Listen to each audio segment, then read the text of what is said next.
Welcome to CAM Look, your daily dose of the Cincinnati Art Museum.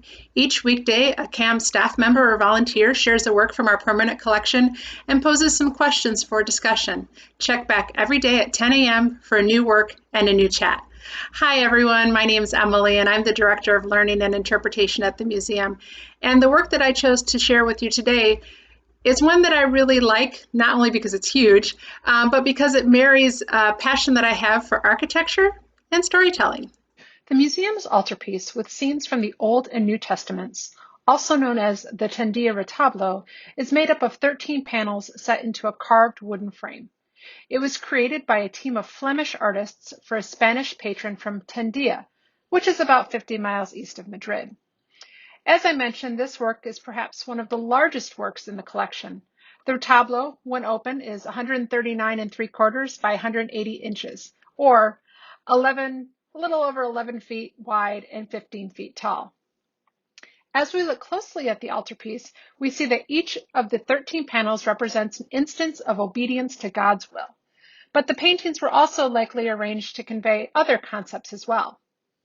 The scenes from the left side of the opened altarpiece, Adam and Eve, the Nativity, and the Lamentation, emphasize physical aspects of Christian history.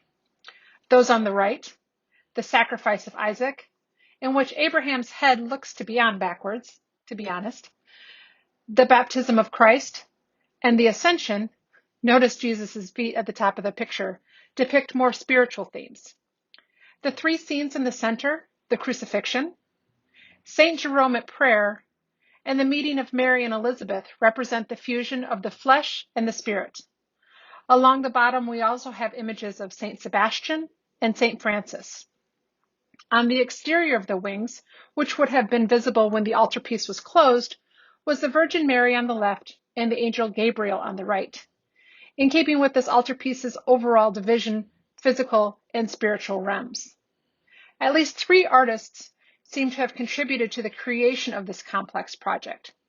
The overall altarpiece was probably designed by Jan Sanders van Hemessen, a prominent Mannerist painter, and completed by members of his Antwerp studio, including his daughter Katrina.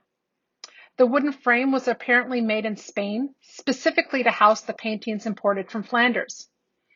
Instead of talking about Jan Sanders, I would like to focus a moment on his daughter Katharina van Hemessen.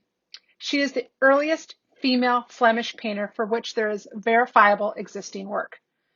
Van Hemessen is often given the distinction of creating the first self-portrait of an artist, of either gender, depicted seated at an easel. This portrait shows the artist in the initial stages of painting a portrait and is now part of the collection at the Kunstmuseum in Basel. She inscribed the painting with the year 1548 and her age, 20 years. Van Hemessen was a successful painter in her lifetime. She gained an important patron in the 1540s in the person of Maria of Austria, who served as regent of the Low Countries on behalf of her brother, Charles V. In 1554, Van Hemessen married Christian de Maurian, an organist at the Antwerp Cathedral. In 1556, when Maria of Austria returned to Spain, Katrina and her husband moved there at the invitation of her patron. 2 years later, when Maria died, Katrina was given a sizable pension for life. Katrina and her husband returned to Antwerp, where they are recorded in 1561. While Van Hemessen did create at least 2 religious paintings, she was mainly a portraitist.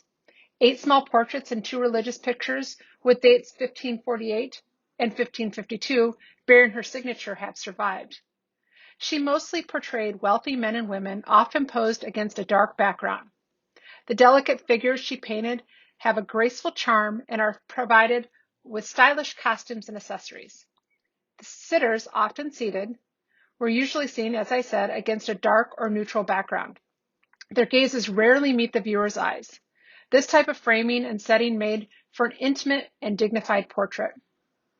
There are no existing works later than 1554, which has led some historians to believe her artistic career might have ended after her marriage, which was common in the case of female artists. When you visit this work of art at the Cincinnati Art Museum in Gallery 205, and I hope you will, you'll notice there's a small sticker next to the label that says WBB. This denotes that it's a work by a woman artist in our permanent collection and is part of our Women Breaking Boundaries version 2.0, currently on view on the first floor. For obvious reasons, Katharina could not join her sister artists in the gallery, so I hope you'll find her on the second floor. So I wanted to go back to the actual altarpiece for a second and talk about why you think it was created, other than because a rich patron wanted it created.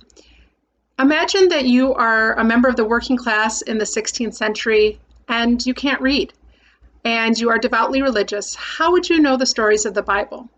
This retablo was created as a visual teaching tool to teach members of a church the stories of the Bible. And that made me think of, how do we use pictures today to teach?